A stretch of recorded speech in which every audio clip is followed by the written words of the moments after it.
Welcome to the Chamber Chat, your source for everything Danville and business topics that matter to you. We hope you enjoy the show. Chamber Chat. Chamber Chat.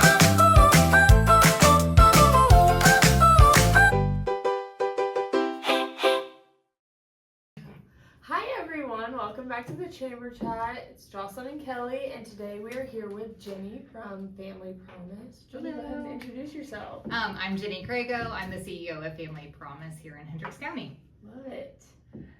Tell us a little bit for people that have no idea what Family Promise is. Tell us, what is Family Promise? So Family Promise is actually a part of a national organization. They're all over the United States. So we are an affiliate of that national organization, and our mission is preventing homelessness and helping those with housing insecurity, food insecurity, and we've kind of tackled all of the parameters that are causing struggles within their life and help them move from crisis to stability. So one of the things I really have always liked about Family Promise is that it's not just, here, we're just gonna give you a place to live. Right. So you wanna talk about some of the, all the wraparound services that you guys do to help someone? So the first step is usually somebody comes in for a intake process with an advocate, or they call on a crisis call hotline. And so we're just going to get your basic information and address the need, the barriers, and kind of what we have in comparison that may help you get a hand up, not a handout. And so generally we do a little bit of case management during that process if we're able to. That's the Stability Builders Network.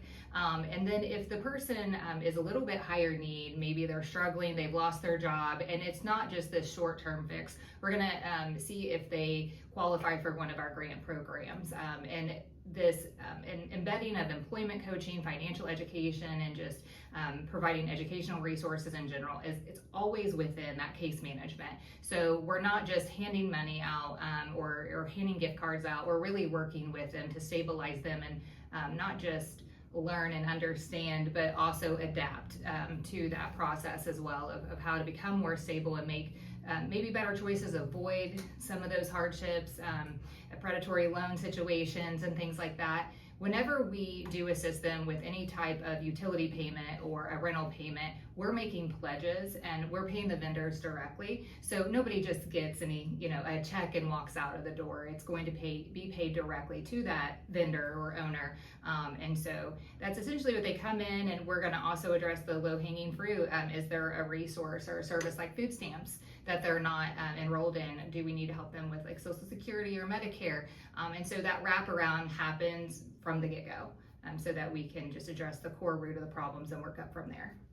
So out of curiosity, before somebody is in crisis, is there an opportunity to get enrolled in some of these education opportunities? Yeah, so we have the Center for Working Families program, which is a United Way funded program that focuses on those pillars of education, employment, and financial coaching. And so you do not have to even be a client per se. You can just call and say, I need help with my resume, or I wondered if Ivy Tech offered this program for my certification. It could be, I just need help with my budget. I don't know where my spending needs to be. And we can help you through that process as well. That's awesome. Now, is that all done through staff that does that? Yes. Okay. So we have around 21 staff. And the majority are doing a case management type of job, and we're embedding that coaching element and everything. We also have our almost home family shelter, so that's going to be in more of your like crisis situation where somebody is unhoused completely and they have children. You have to have dependents. Again, just trying to work through all of those channels of helping you become more stable and learn and grow in that area. So you don't have to be a client. The majority do become a client because they need some type of resource, even if we might need to help pay a medical bill, right? That could be very small. Okay. So you've said unhoused a couple of times. I want to focus on that. Why you say unhoused instead of homeless? Because I think that's a great education piece. Yeah. I didn't even realize I probably say it because I say it so often. I think that there is a stigma that homelessness just looks like people living on the streets or in parks. But the reality is we have a good majority of our community, even in Hendricks County, that are couch surfing. They're living with family members or friends or in hotels. And so homelessness really, the definition is that you're not in a safe and permanent housing facility, institution, that you can be there long term. So we address it, it's just unhoused, right? It's not just you're homeless. So that's just what we like to say. I like it. Mm-hmm. I like it a lot. So housing. Mm-hmm. Let's talk about housing in Hendricks County. Yeah. Because, what is the statistic, by the way, of So right now we're ranking number 2 for the community health needs assessment. Affordable housing ranks the second top need in Hendricks County. We know that overall a 2 to 3 bedroom apartment ranges from anywhere from around $1,650 to $1,750 a month in rentals. The average home price is $350,000.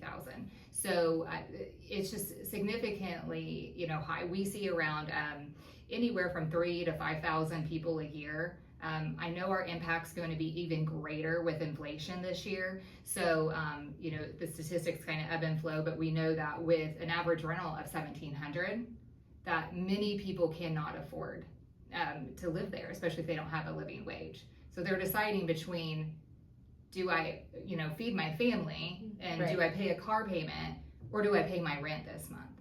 And so it's a hardship across the nation, but we're seeing it in even Hendricks County, obviously. So do you have a percentage of the people that are unhoused in Hendricks County, approximate? Not an approximate, because whenever you do a census, like a point kind of touch base for your census, you don't collect the information based on who is couch surfing. Right. That is extremely hard to collect. And we partner with Firefly and Healthy Families and other organizations that see a lot of those people and families, and even senior services, because the federal government doesn't consider couch surfing as what we call category 1 homelessness. It's very hard to capture that amount. And I would estimate that from the amount of callers that we receive on a monthly basis, around 25% are unhoused. And then I would estimate another 10% are completely homeless. So it's staggering, and it can change so quickly. Because again, if maybe you've received some funding from us or a faith-based community and you're able to be in a hotel, they don't consider that a category 1, unless the faith-based nonprofit or our nonprofit is paying for that hotel. That's only category 1. So it's very confusing. It doesn't really make sense, and it doesn't match the need. Right. And the need is really that whenever you're forced to make a decision of living in a situation that's not meant for permanent housing or staying with a family member, that's what you do. And then you go around from place to place. So it's very hard to capture that transient number. But we have at least 25%, I would estimate, that are completely unhoused every month. That's crazy. That is insane. Mm-hmm. I think that we are very fortunate and we just don't think about that. Yeah. Mm-hmm. 100%. So we talked a little bit about some of the resources. So how are you guys funded? So about 2/3, I would say at least, is federal funding. Okay. I think nonprofits, you try not to rely on federal funding, but it's what you have to do because it's where the resources are. So we receive a trickle down from HUD of funding that is for domestic violence, permanent and supported housing, and rapid rehousing dollars. And so that involved a little bit of street outreach, and it's meant, again, from that kind of crisis to stability. Permanent and supported housing is typically individuals who are higher risk, higher need, may have a disability, and so we receive that funding from the federal government. We're fortunate that we receive some local funding from the foundation. We have a couple of other foundations that we receive funding from, and then the rest is solely just donations from generous donors and churches and companies that support our organization. And then ultimately we have a couple of new newer fundraising events and campaigns, we push out donor dollars. So, it's pretty top heavy in the grants landscape, but we are, trying to move forward a little bit more progressively with that fundraising. Okay. Is there opportunity for volunteers? Yeah. Absolutely. Okay. So we're always in need. I think the challenge is always trying to find the right fit for what somebody is able to do and wants to do. And we have big groups, small groups. So on a daily, we get donations of clothing, household goods, food. And so anytime during the week, we can take volunteers that will help us organize and kind of open up the boxes, look and see what's in there, what we can take, what we can't take, that kind of stuff at the resource center.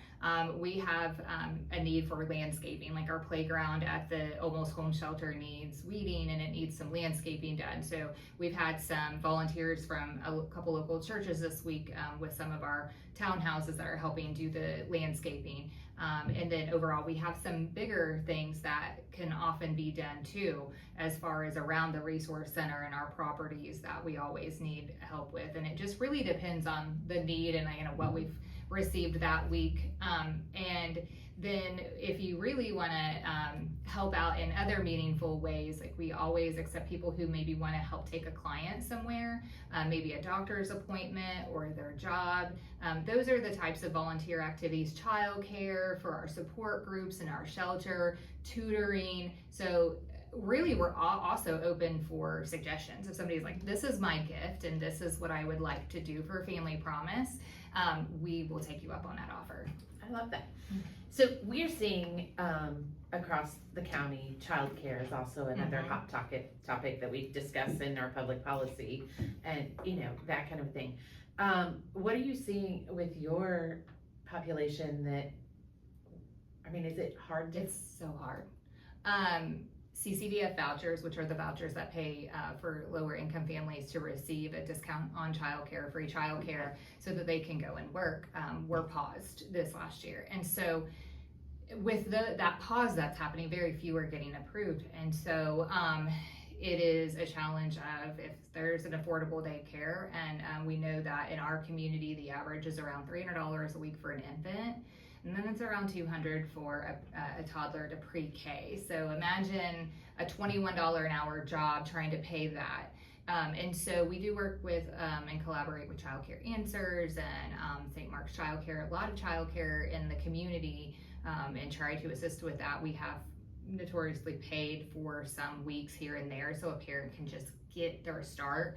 And one thing that we do at the Almost Home Shelter for families is that while you're in the shelter and you have a job, we will help with that child care cost. Okay. And so that's donor dollars. So that's one reason we're always fundraising, is we know that that's a need and that holds people back from their jobs.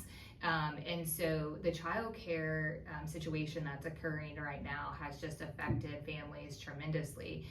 If you can't find child care that's affordable for you, then you can't find a job, then you can't afford to live, you can't afford to buy your food that you need, and you can't afford your rent and your utilities. And so it's a domino effect that happens. And so we're seeing it extremely increasing over the last couple of months, but especially the last, I would say, 6 months has been really hard for families. Breaks my heart. I know, and it's like, I often get told a lot of times, well, Jenny, where's the positive? And it's like, this is sad, but and it is. But I think that between the work we're doing and the work that other nonprofits and community partners and work that you're doing to help try and spread the message, we're bringing that light back. And it's not all negative. We're just addressing what the real problem is, and we're talking about it instead of shying away. Hendricks County is, in my opinion, the best county to live in. It can be the most unaffordable county to live in, just like our other donut counties. So we're just addressing, like, this is the problem. Unfortunately, it's negative, but are there potential solutions, especially with the amazing community that we live in and the support that we receive? Absolutely. I believe just slowly but surely we're going to get there, and just addressing and solving some of these issues one at a time. So you mentioned Hand Up, and that's one of my favorite things about Family Promise. So I'm sure that you have do you have a success story that you can share with Oh, us? Plenty. So we have a family right now that they went from living in the almost home shelter, and they had lost their housing. They were evicted actually. So this is a story that kind of goes a little bit deeper. That's very common. Is that we have a lot of great property owners and landlords, but sometimes it is of no fault of the tenant. There was a mold situation and they were evicted / you have to move out with no notice. Right. They had nothing saved. They didn't get a deposit back. So they we're unhoused. We have nowhere to go. We've been living with our parents. They have 2 children. They moved into the shelter and they were just so adaptable. They just absorbed like a sponge all of the mentoring that was happening and the coaching, and they kept on making those pathways all the way up. And so we are fortunate that we have a mission house with Avon United Methodist and Good Samaritan Church here in Hendricks County, and Avon United Methodist had this house that we consider a transitional house that's 2 years or under, and they said, do you have a family that's in a good spot that they could afford a discounted rent? And we would just still work with them in programming, and we talked with them. I identified them and assessed where they were at in their situation and how motivated that they were, because it's a little bit risky sometimes going from completely out of shelter where you have a lot of support to, on your own again. After that trauma of being unhoused. And so they moved into the mission home and they have been thriving. The mom, she is enrolled in getting a certification in, I think it's biomedical terminology from Ivy Tech. The dad is earning his CDL. They both have very stable jobs. Mom also has a part-time job. Everyone's thriving and doing very well. They've been able to build up their savings. They're well poised to move out at the 1-year mark and, get their own place and be on their own. And we've done several interviews with them, and it's just so heartfelt to hear their story and them to say that Family Promise was there when family wasn't even there, and that we didn't judge them based on their circumstances, but we walked with them through their journey and helped shape where they're at today. So we have stories like that I absolutely love. We have veterans that we've helped maintain a job and get him into all of the veteran benefits that he needed that he just didn't know about, and connect him to the county resources with the Veterans Office, and living on their own and fully independent now. So we have so many stories like that I could go on for days, but I think that first one I shared, it just progressed like you would love to see, from a shelter to transition to becoming fully independent, and not just living, but thriving, having the funds to go on a mini vacation and do things that they didn't think that they would ever be able to do again. That's awesome. Yeah. That's awesome. So housing, as far as you guys are concerned, you've mentioned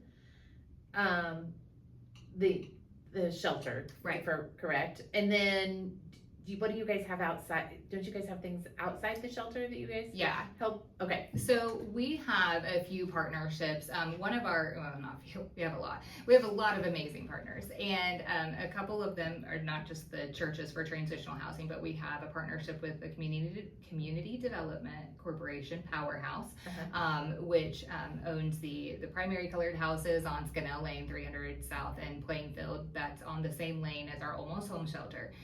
And we utilize those as transitional housing, again, 2 years or less. And those mostly target what we consider the ALICE population, the working poor, those that are just really struggling to make ends meet, but have jobs and have an education.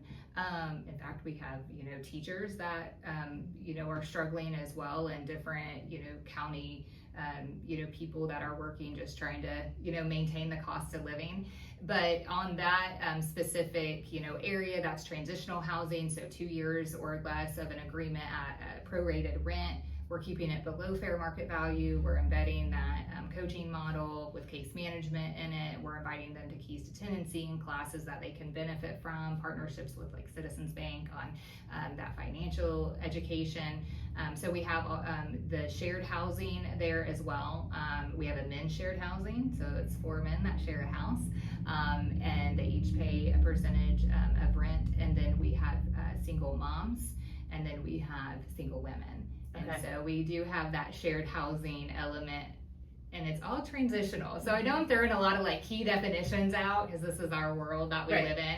But yeah, so we have the transitional housing pieces, and then we have the almost home shelter, and then the mission homes with the churches, which is also transitional housing. And then beyond that, I feel like we're really good at making partnerships with area landlords and property managers. So we're working on that scattered site transitional model where we work really hard to obtain leases for clients, and we work past evictions and things like that, credit barriers. And so that may be a more short-term solution. So that's in a nutshell what we're doing on a daily basis. How long can someone take advantage of all of your opportunities that you have for trainings and those kind of things, mentorship? From a typical like coaching program, you want them to graduate at some point, right? But we have re-enrolled people who slip back.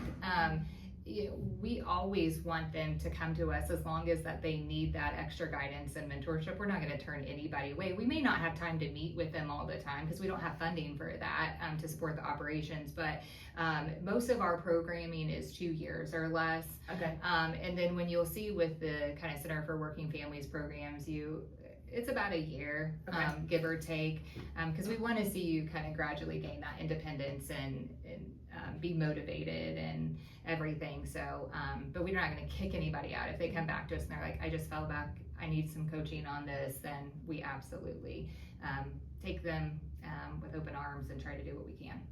Great. I'm caught listening so much. I know. Oh my gosh. Dozens of things. So I'm curious about you and how you like got into this. Is this what you always done? Was this your passion forever? Or? Sort of, kind of. Okay. Yeah. So I have a background of nonprofit in the last 20 years. Okay. But the fun fact of this whole situation is very serendipitous. Is that I started my career out here in Hendricks County back in 2007 as the health educator for the health department. Okay. So my background is actually public health, but in that more social services realm.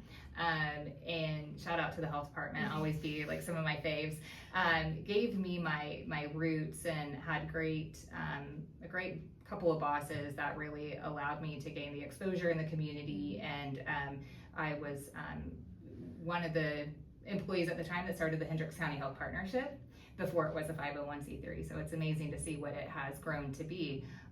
And I was on the homelessness coalition that was formed as a product of that with Hendricks Regional and other nonprofits and for-profits in the community, because one of the things that I did at the health department was take mold complaints and a lot of landlord complaints, and so you would learn really quickly who was without a home, and I would partner with the area agencies. And so I just had a passion to help in the area. I grew up in a very small rural community in southern Indiana.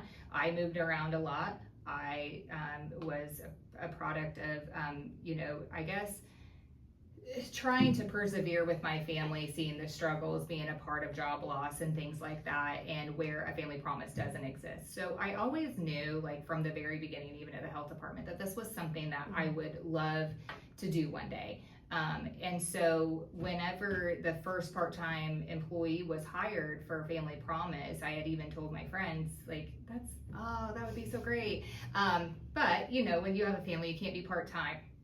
And so I went on and worked in the Indianapolis sector for the last several years, and then worked in rural health and in healthcare.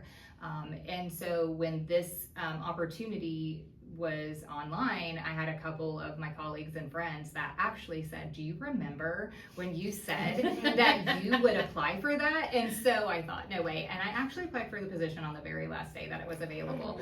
And I was working at a academic research institution, and I loved what I did, but it wasn't as fulfilling, and I wanted to show especially my children what it looks like to give back to the community that has given us so much. And I didn't know how much that Family Promise had grown. I was in for a surprise, but ultimately that's kind of like what led me on this path, and here I am. What's your favorite part about what you do? I will say that there's many favorite parts. I work with a just amazing group of people who pour their heart and soul into doing the same exact things that I love to do. And to see them, you know, thriving in what they're doing and loving what they're doing, even though it's hard. We wear it, right? We wear a lot of these struggles with us. But seeing them come to me with these success stories and all these happy stories at times, and you know, but also working through from like there's no, you know, no point in this to, oh my gosh, we made this happen. Those are all I would say the most favorite parts, because I get to stand back from a different lens and watch it all happen, because I'm not in the weeds with the clients every day. And so just to truly know that I'm amongst others that love to do the same thing and they're there for the same reason, to serve the mission, I love that. That's probably my favorite part. I love that. I know my questions. Okay, well then, Go ahead. Ready, go. Okay, what's next? What are upcoming events? Or, because I know you talked about you guys do some events. Yeah. Yeah. So we have a comedy show on November 7th. Yes, November 7th at the Eagles in Plainfield. We also have local musician Taryn Lawson performing during happy hour, and then we have Laughing Dad's Comedy that will be there. We have a nationally known comedian that's going to be presenting as well, and so we're super excited about that and the partnership with the Eagles. So again, November 7th, we've opened it up for sponsorships right now. We have limited space, so we were trying to get the word out there with our sponsors first. We are going to be launching our annual Rise 500 campaign. The premise behind that is it's around $500 a day to run operations for Family Promise as a whole. And so we encourage our supporters to donate whatever increments they can to build up to $500 a day to help support our campaign and what we do on a daily basis. And then in the winter, we'll have the Santa Shop that's annual, where people in the community can donate toys, and we'll have a big Santa Shop event that happens. And then our second annual casino night will be in February, Valentine's weekend. We had a great weekend this last time. It was such a great event, and we're already thinking like we need to start planning that, but we got to focus on the comedy show first. So that's the big one right now. And what's the best way that, whether people are needing services or they want to donate or volunteer or whatever, what's the best way they can find you, reach out? So we have a lot of people where Facebook is easiest. You can message us on Facebook, but just call us at our main line and then ask, you know, to speak with an advocate. They'll get some basic information from you. We also have, if you go to our website, you can click on the info button and you can email us directly as well. Gotcha. Do you have any more questions for her before I ask my last one? No, you can go ahead. Do you have anything else you'd like to share? No. Okay, perfect. So my final question is, what's your best piece of business advice or life advice or whatever that you think everybody should know? For me, this has been what I've leaned on, especially the last year that I've learned, is my faith. So pray on it. I have felt the strength from God, and that my prayers have been answered, or maybe not answered for a reason. And so anytime that I am just in the pickle, a predicament, I just always say pray on it. And for me, that's my best advice, because I feel like He has never led me astray, and He's going to guide me to where I need to be. Love it. I love it. That's great advice. Great advice. Thanks. Thank you so much for coming in today. Thanks for having me. Excited. Thank you. And I'm excited about comedy show. I know, I didn't know that was a thing. know. Or casino night? Yeah. Casino night? Hello. No, casino night was so fun. And the comedy show will be so fun too. And it's just going to be a packed house and lots of people, just trying to earn money for a great cause. Yeah. It's great. Thanks. Thank you. Thank you.